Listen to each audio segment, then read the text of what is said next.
मधुबन के बाबा,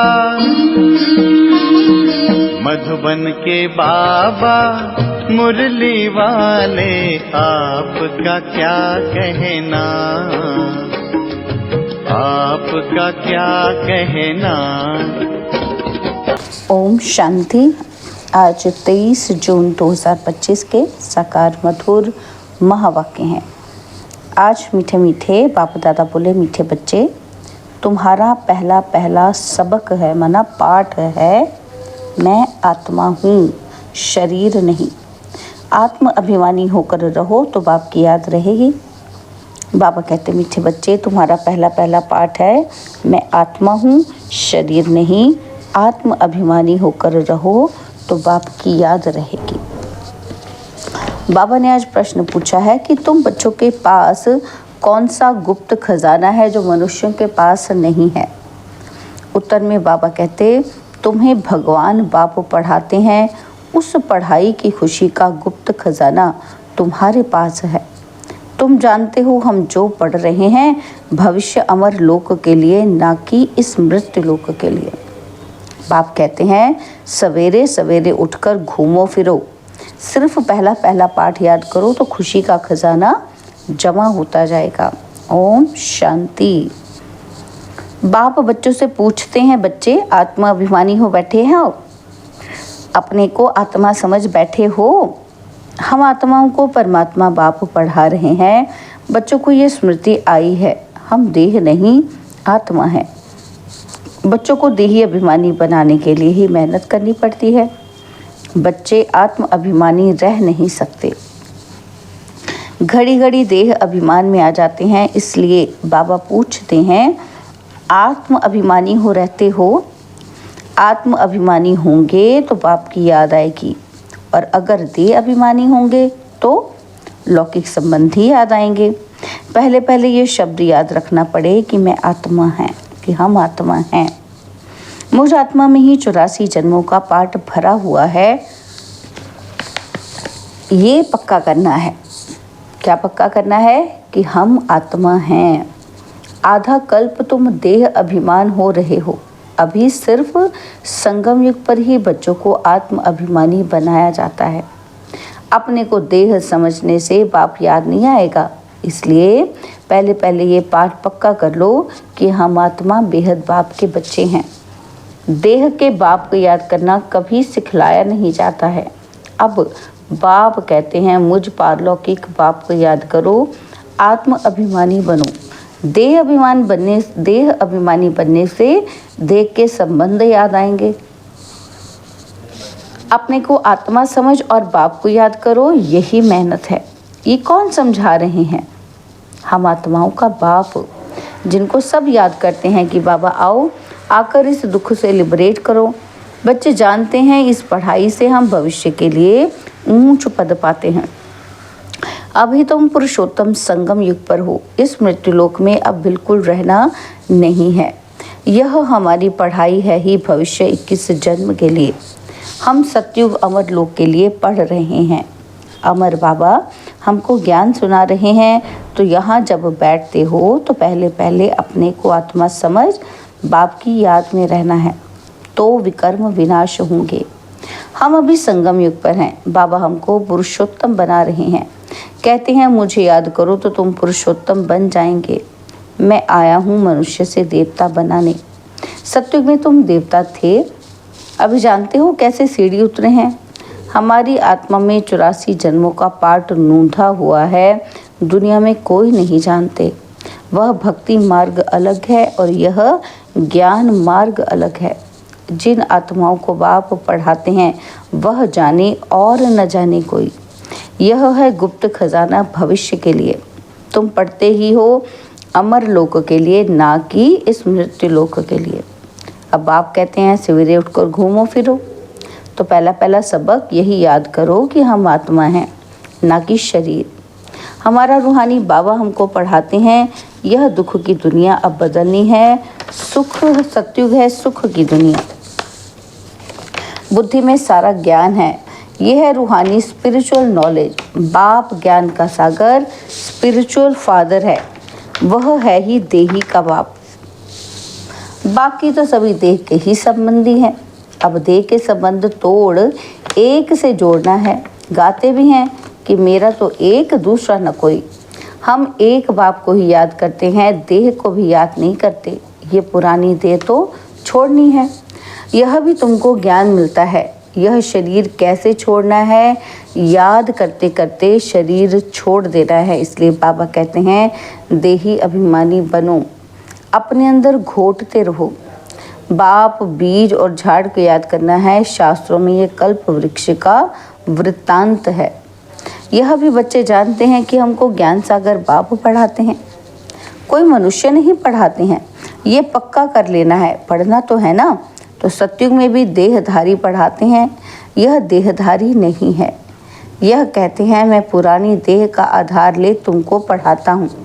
कल्प कल्प मैं तुमको ऐसे पढ़ाता हूँ, फिर कल्प बाद भी ऐसे ही पढ़ाऊँगा। अब मुझे याद करो तो तुम्हारे विकर्म विनाश होंगे। मैं ही पतित पावन हूँ, मुझे ही सर्वशक्तिमान कहते हैं। परंतु माया भी कम नहीं है, वह भी शक्तिमान है। कहाँ से गिराया है ना। तो बाबा देखो कहाँ से हमें गिरा दिया, इतने ऊंचे थे हम। अब याद आता है ना। तो 84 के चक्र का भी गायन है। यह मनुष्यों की ही बात है। बहुत पूछते हैं कि जानवरों का क्या होगा। अरे यहाँ जानवर की तो बात ही नहीं। बाप भी बच्चों से बात करते हैं। बाहर वाले को तो बाप जानते ही नहीं, तो वह क्या बात करेंगे।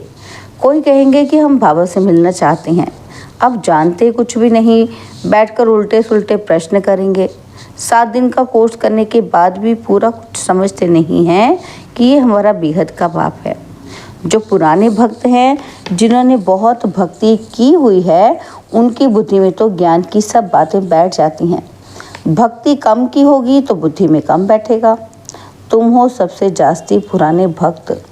गाया भी जाता है भगवान भक्ति का फल देने के लिए आते हैं, परंतु किसी को ये थोड़ी पता है। ज्ञान मार्ग और भक्ति मार्ग बिल्कुल ही अलग है। सारी दुनिया है भक्ति मार्ग में। कोटों में कोई आकर ये पढ़ते हैं। समझानी तो बहुत मीठी है। 84 जन्मों का चक्र भी मनुष्य ही जानेंगे ना। तुम आगे कुछ नहीं जानते थे, शिव को भी नहीं जानते थे। शिव के मंदिर कितने ढेर हैं। शिव की पूजा करते, जल डालते, शिवाय नमः करते। क्यों पूछते हैं, कुछ पता ही नहीं। लक्ष्मी नारायण की पूजा क्यों करते, वो कहाँ गए, कुछ भी पता नहीं। भारतवासी ही हैं जो अपने पूज्य को बिल्कुल जानते ही नहीं।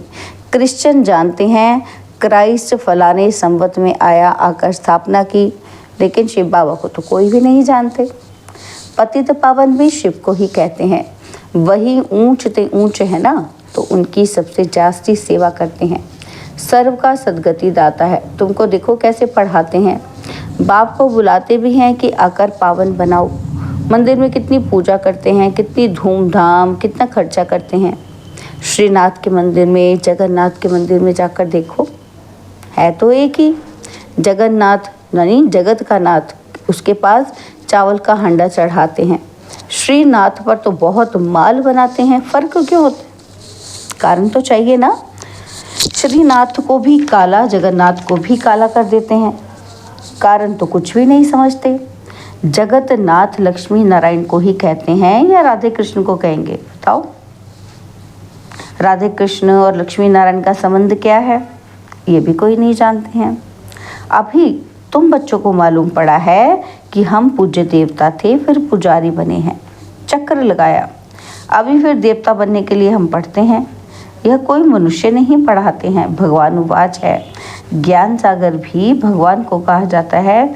यहाँ तो भक्ति के सागर बहुत हैं। तो पतित पावन ज्ञान सागर बाप को याद करते हैं। तुम पतित बने, फिर पावन जरूर बनना है। यह है ही पतित दुनिया, ये स्वर्ग नहीं है। बैकुंठ कहाँ है, ये किसी को पता ही नहीं है। कहते हैं कि बैकुंठ गया तो फिर नरक का भोजन आदि तुम उनको क्यों खिलाते हो। सत्तु में तो बहुत ही फल फूल आदि होते हैं। ये क्या है, यह है नरक। अभी तुम जानते हो कि बाबा द्वारा हम स्वर्गवासी बनने का पुरुषार्थ कर रहे हैं। पति से पावन बनना है। बाप ने युक्ति तो बताई है। कल्प कल्प बाप भी युक्ति बतलाते हैं। मुझे याद करो तो विकर्म विनाश होंगे। अभी तुम जानते हो कि हम पुरुषोत्तम संगम युग पर हैं।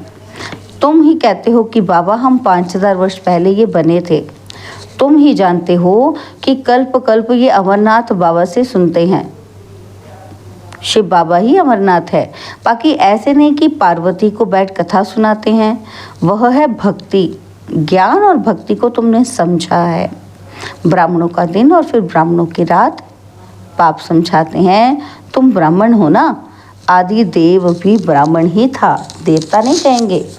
आदि देव के पास भी जाते हैं तो देवियों के भी कितने नाम हैं। तुमने सर्विस की है तब तुम्हारा गायन है।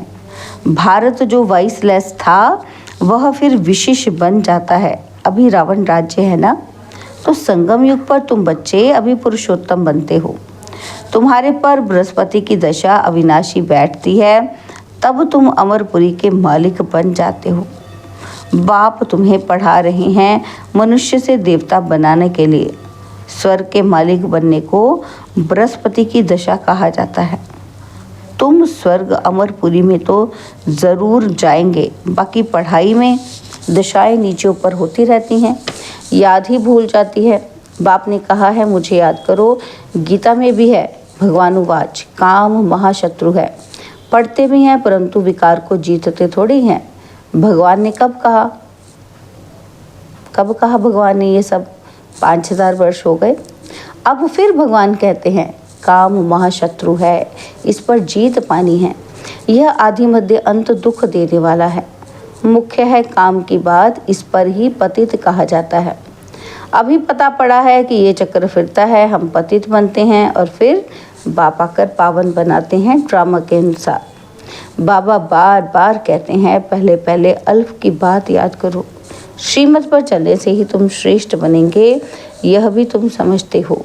तो हम पहले श्रेष्ठ थे, फिर भ्रष्ट बने और अब फिर श्रेष्ठ बनने का पुरुषार्थ कर रहे हैं।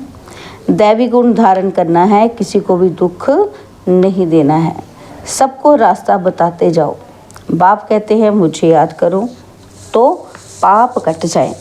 पतित पावन तुम मुझे ही कहते हो ना, ये कोई को पता ही नहीं कि पतित पावन कैसे आकर पावन बनाते हैं। तो कल्प पहले भी बाप ने कहा था, क्या कहा था? मामिकम याद करो। यह योग अग्नि है जिससे पाप दग्ध होते हैं।